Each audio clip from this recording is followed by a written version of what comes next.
Kita ulang kembali sejumlah berita pilihan dari Bali.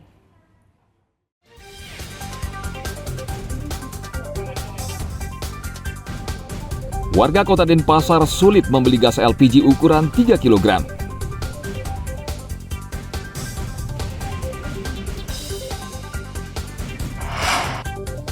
Warga negara Kanada mencuri perhiasan di salah satu galeri seni di Jalan Bypass Ngurah Rai.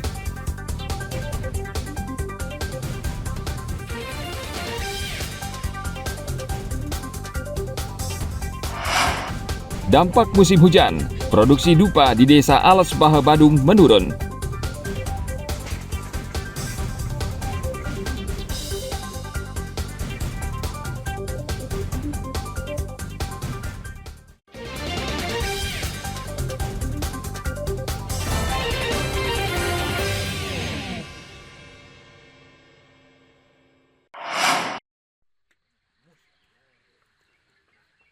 Posisi dapur seperti ini, semeton. Cuaca ekstrim yang terjadi di wilayah Kabupaten Bangli dan sekitarnya mengakibatkan bencana longsor dan pohon tumbang di beberapa lokasi. Di Banjar Kubusalya, Desa Sukawana, Kecamatan Kintamani, Bangli, longsor menerjang rumah pada hari Minggu lalu. Rumah tepat berada di bawah tebing, namun beruntung 4 penghuni rumah berhasil menyelamatkan diri. Warga bergotong royong membersihkan material tebing dan memberikan bantuan sembako serta selimut dan tikar bagi korban. Longsor juga terjadi di ruas jalan Kubusalya menuju Kutuh. Longsor menutup ruas jalan dan hanya bisa dilalui sepeda motor. Hal serupa juga terjadi di Desa Dausa dan menyebabkan ruas jalan Bangli Singaraja terganggu.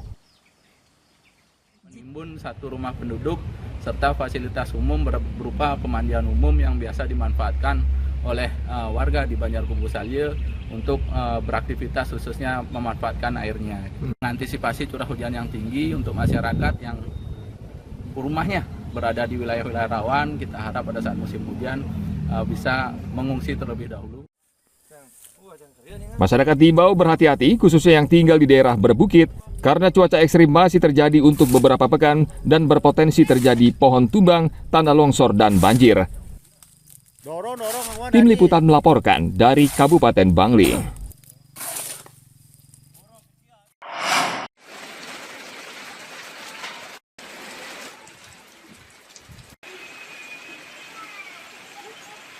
Proses penjemuran menjadi kunci utama dalam menghasilkan dupa berkualitas. Namun faktor cuaca sangat berpengaruh dalam proses ini.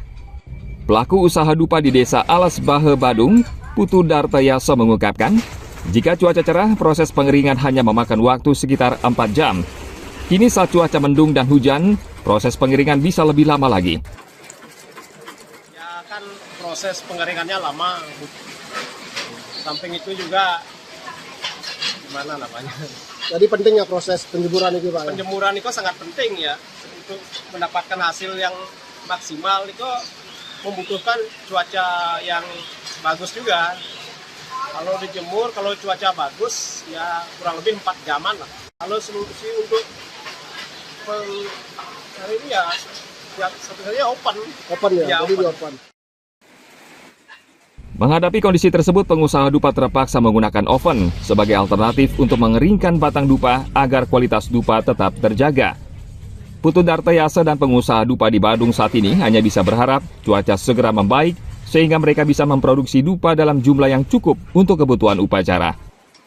Ana Agung Gede Agung melaporkan dari Kabupaten Badung.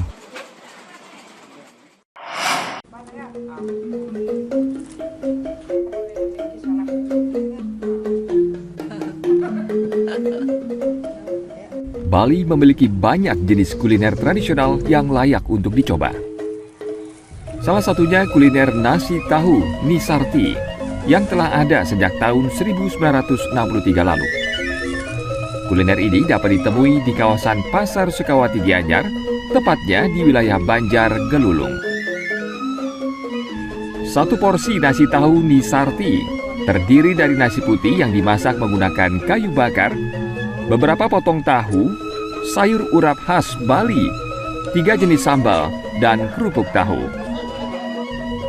Meski telah ada sejak puluhan tahun lalu, namun cita rasa nasi tahu ini tetap terjaga hingga kini.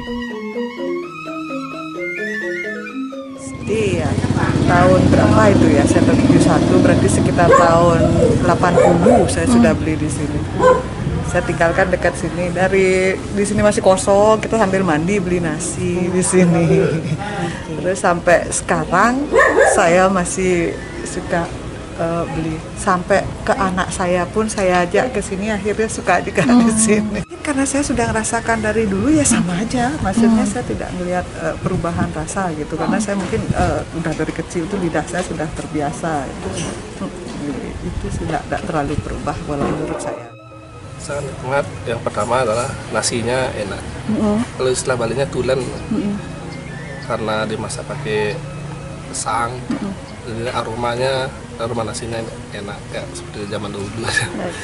Itu aja sih. Ya kayak seperti makan di rumah sendiri.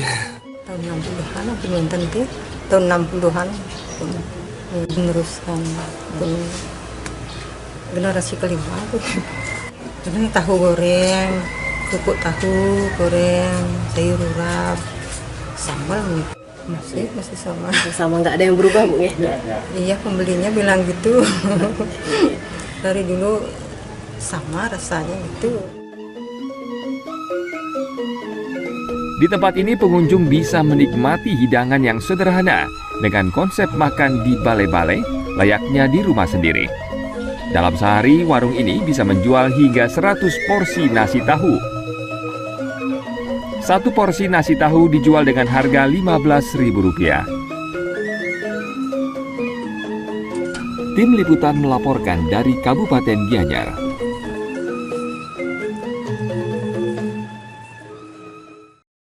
Baik, informasi tadi mengakhiri jumpa kita pagi ini. Atas nama rekan yang bertugas, saya Dara Paramita mengucapkan terima kasih atas kebersamaan Anda.